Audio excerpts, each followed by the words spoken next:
Sir, Suryapet పరువు హత్య కేసులో ఆరుగురిని నిందితుల్ని అరెస్ట్ చేశారు పోలీసులు.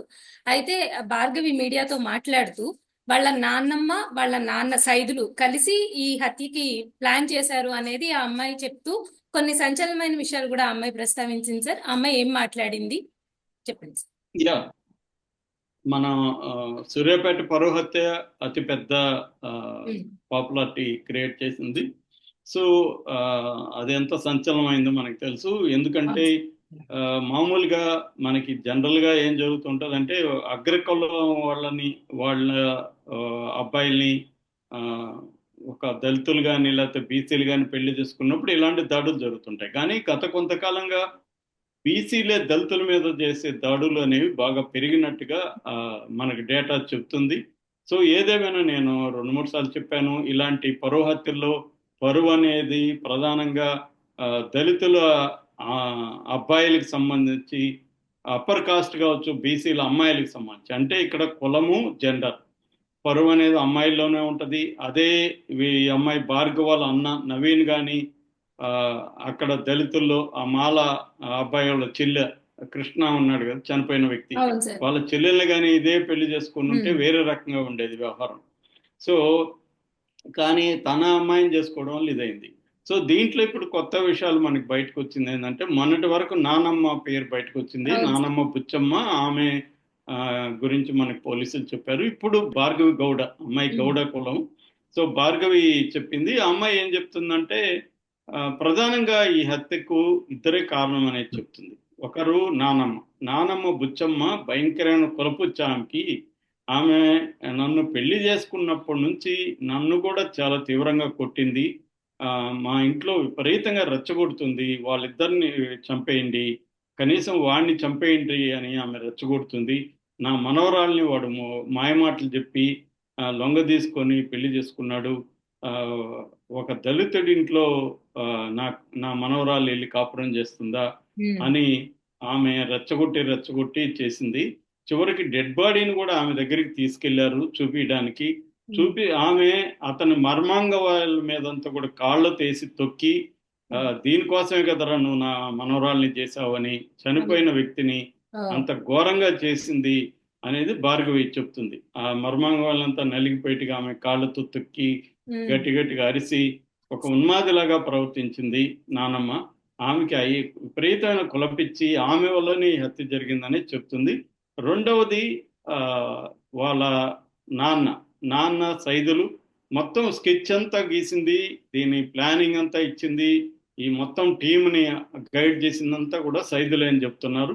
వాళ్ళ అన్న నిజానికి ఒక ఫ్రెండ్ కదా, కొట్టి వదిలేద్దాం అన్న ఉద్దేశంతో ఉన్నాడు. కానీ వాళ్ళ నాన్న సైదులు దీన్ని సీరియస్ గా తీసుకున్నాడు. నాన్న నానమ్మ ఇద్దరు కలిసి ఆ, కొడుకు తల్లి తల్లి కొడుకులు దీన్ని సీరియస్ గా తీసుకొని పిల్లల్ని రెచ్చగొట్టారు. నవీన్ని వాళ్ళ తమ్ముడు వంశీని రెచ్చగొట్టారు. దాని తర్వాత బైరు మహేష్ అనే ఒక అబ్బాయి, వాళ్ళ ఫ్రెండ్, అబ్బాయి పేరు రాజశేఖర్ ఏదో ఉంది, వాళ్ళ ఫ్రెండ్ నల్గొండ అబ్బాయి, మొత్తం వీళ్ళు 6 మంది ప్లానింగ్ అనమాట.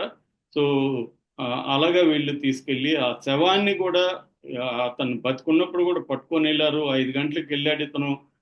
మహేష్ పిలిస్తే ఒక పంచాయతీ ఉంది అని చెప్తే అప్పటి నుంచి అతన్ని బాగా చిత్రహింసలు కూడా పెట్టారు.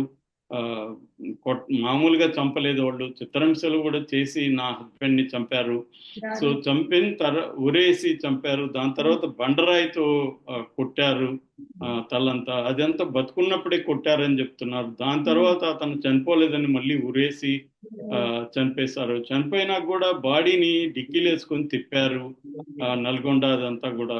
దాని తర్వాత వాళ్ళ నానమ్మ దగ్గరికి తీసుకొచ్చి ఇందాక చెప్పినట్టుగా ఆమె కసి తీరడం కోసమే, నానమ్మ నాకు ఆ డెడ్ బాడీ కావాలి, నేను వాడిని ఆ, చూడాలి, చనిపోవడాన్ని చూడాలి అని చెప్పి ఆమె దగ్గరికి తీసుకొచ్చారు. ఆమె కక్ష తీర్చుకునింది అతని డెడ్ బాడీ మీద, కాళ్ళతో తన్నుతూ ఇవన్నీ చేసింది. సో వీళ్ళొక కులపిచ్చి విపరీతంగా ఉంది, అందుకే ఇలా చేశారు అని భార్గవి వాపోతుంది. సో మా నాన్నమ్మని, మా నాన్నని, మా అన్నని ఉరి తీయండి అని ఆమె ఏడుస్తూ మాట్లాడుతుంది. ఇక్కడ ఏంటంటే చాలా మంది ఫేస్బుక్ లో అక్కడ కూడా కామెంట్లు ఏం చేస్తున్నారంటే, ఎంతో ప్రేమగా పెంచుంటారు కదా కూతుర్ని, అలాంటి అమ్మాయి వాళ్ళని ధిక్కరించి ఇష్టం లేకుండా అట్లాంటి అబ్బాయిని పెళ్లి చేసుకుంటే ఎవరైనా కూడా ఏం చేస్తారు? చంపిన తప్పు కావచ్చు, కానీ ఈ అమ్మాయి చేసింది కరెక్టా? ఇలాగ మాట్లాడుతుంది. ఇది రాంగ్ యాటిట్యూడ్ ఖచ్చితంగా. ఎందుకంటే ఇదేదో పిల్లలు తల్లిదండ్రుల ఆస్తి కాదు. వాళ్ళకు కూడా ఇండిపెండెంట్ ఆలోచనలు ఉంటాయి.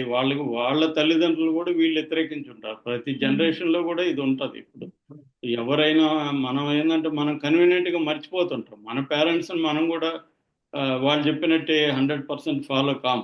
మళ్ళీ మన పిల్లలు ఫాలో కాకపోతే మాత్రం మనకు కోపం వస్తుంది, మనం చెప్పినట్టు వినలేదు అని. సో ఇది జనరల్గా జరిగేది. కనీసం ఈ మనం ఒక ఆధునిక సమాజంలో ఉన్నాము. ఎవరికి నచ్చిన వాళ్ళతో వాళ్ళు పెళ్లి చేసుకోవచ్చు. వాళ్ళని గైడ్ చేయాల్సిన అవసరం అయితే ఉంటుంది. అంత తప్ప వాళ్ళని చంపేసే హక్కు ఎవరికి లేదు. చంపడం అనేది లీగల్గా తప్పు. లీగల్గా అది ఇప్పుడు మర్డర్ కిందకి వస్తుంది. వీళ్ళందరికీ కూడా ఉరిశిక్ష నేరం, అది ఉరిశిక్ష వరకు కూడా నేరం. రెండోది ఏంటంటే SC/ST అట్రాసిటీస్ యాక్ట్ కూడా వాళ్ళ మీద ఇప్పుడు పెడుతున్నారు, అది కూడా సివియర్. మూడోది అన్నిటికంటే ఇంపార్టెంట్, ఏ పరువు కోసం అయితే చంపారో ఆ పరువు ఇవాళ ఏమైంది? అవును సార్. పరువే కాకుండా మొత్తం జీవితాలు రూయిన్ అయిపోయినాయి. ఇప్పుడు అవును. మనకి అక్కడ ప్రణయ్ అమృత హత్యలో కూడా అవును. మారుతిరావు తన పరువు పోతుందని వాళ్ళిద్దరు నిజానికి కానీ ఈయన ధైర్యంగా మళ్ళీ ఈయన సమక్షంలో పెళ్లి చేసుంటే నిజానికి ఈయనకి మంచి పేరు వచ్చి ఉండేది. అందరూ హ్యాపీగా ఉండేవాళ్ళు. మనవడు మనవరాలతో ఆయన ఆడుకుంటూ ఉండేవాడు, హ్యాపీగా ఉండేది. కానీ ఆయన ఏం చేశాడు? ₹1,00,00,000 ₹2,00,00,000 ఖర్చు పెట్టి కూతురు ప్రాణప్రదంగా ప్రేమించిన అబ్బాయిని, అది కూడా కూతురు ప్రెగ్నెంట్ గా ఉంటే చంపించాడంటే అది సిక్ మైండ్ తప్ప ఇంకొకటి లేదు. మైండ్ వాళ్ళకి సిక్ అయిపోతుంది. ఒక కళ్ళు బ్లైండ్ అంటారు కదా, అలాగే వాళ్ళకి ఏమీ ఇంకా రీజనింగ్ ఏముండదు. ఆ ఎమోషనల్ గా వాళ్ళు దాంట్లో ఉండిపోతారు, ఆలోచించరు. అంటే మనం పరువు కోసం అని చెప్పి చంపితే రేపు పరువు ఉండదు, మన బిడ్డ ఉండదు, మనకు కూడా అది మనం జైలుకి పోతాం. సో చివరికి ఆయన ఏం చేసుకున్నాడు? ఆయన ఆత్మహత్య చేసుకుని చనిపోయాడు, మారుతిరావు. ఇప్పుడు ఏమయ్యారు? ఆ తల్లికి తన బిడ్డకి భర్త లేడు, తన భార్యకి భర్త లేదు.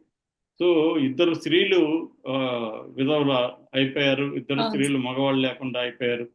సో వాళ్ళ జీవితాల్లో మొత్తం దుఃఖం మిగిలింది. ఇప్పుడు ఆ బిడ్డకు కూడా తండ్రి లేకుండా బిడ్డ పుట్టాడు. సో ఇలాగా ఇప్పుడు EMIది అంతే. భార్గవి వీళ్ళు జైలుకి వెళ్ళారు, భార్గవి భర్త లేకుండా అయిపోయింది. సో ఇంత ఇది కొంత ఆలోచిస్తే బాధ ఉండొచ్చు ఖచ్చితంగా. వాళ్ళ పాయింట్ ఆఫ్ వ్యూ ఆలోచిస్తే తల్లిదండ్రులుగా బిడ్డ ఇలా చేసినప్పుడు బాధ ఉంటుంది. నేను చాలాసార్లు చెప్తుంటాను. నాకు ఆ మధ్య కూడా మా ఊర్లో కూడా మా ఊరి దగ్గర ఒక అబ్బాయి ఇట్లాగే SC అమ్మాయిని పెళ్లి చేసుకుంటే అతను నన్ను సలహా అడిగాడు. ఊర్లో ఉంటే నాకు చాలా ఇబ్బందులు ఉన్నాయని చెప్తే నేను కూడా సలహా ఇచ్చాను. మీరు ఊర్లో వద్దు, మీరు ఎక్కడికన్నా వేరే టౌన్కి వెళ్ళి కాపురం పెట్టుకోండి, ప్రశాంతంగా, మీకు ప్రశాంతంగా ఉంటుంది, వాళ్ళకే ఉంటుంది అని చెప్పి. చాలాసార్లు ఏం చేస్తారంటే పిల్లలు కూడా తెలియక, ఇప్పుడు అమృత వాళ్ళు కూడా చేసిన తప్పు ఏంటంటే అక్కడే కాపురం పెట్టడం, ఆయన ఎదురుగానే వీళ్ళు ప్రీ వెడ్డింగ్ వీడియోలు చేసి దాన్ని సోషల్ మీడియా ఇంకా రెచ్చగొట్టే కార్యక్రమాలు అవసరం లేదు. కావాలని రెచ్చగొట్టడం అంటే అర్థం చేసుకోవాలి. హ్యూమన్ బీయింగ్స్ వాళ్ళు కూడా వాళ్ళ పాయింట్ ఆఫ్ వ్యూ ఏంటి, వాళ్ళు ఎలా ఫీల్ అవుతుంటారు, దాన్ని మనం ఎలా ఫేస్ చేయాలి అనేది అర్థం చేసుకోకుండా ఇక్కడ కూడా అదే జరిగింది. ఈ అమ్మాయి అబ్బాయి అక్కడే సూర్యాపేటలోని కాపురం పెట్టి వాళ్ళ కళ్ళ ముందే ఇతను పంచాయతీలు చేస్తూ తిరుగుతూ బైకులు ఎక్కించుకుని అమ్మాయిని ఇలా ఉండడం వల్ల ఏమవుతుందంటే రోజు ఆ గాయం ఒకటి, వాళ్ళకి ఆల్రెడీ ఒక గాయమైంది. అది గాయం అవడం తప్ప అని నేను చర్చించట్లేదు, అయింది. దాన్ని నువ్వు ఇంకా పెంచినట్టుగా చేయడం అనేది ప్రాక్టికల్ గా కరెక్ట్ కాదు. మనం అనొచ్చు, అవును మా ఇష్టం కదా.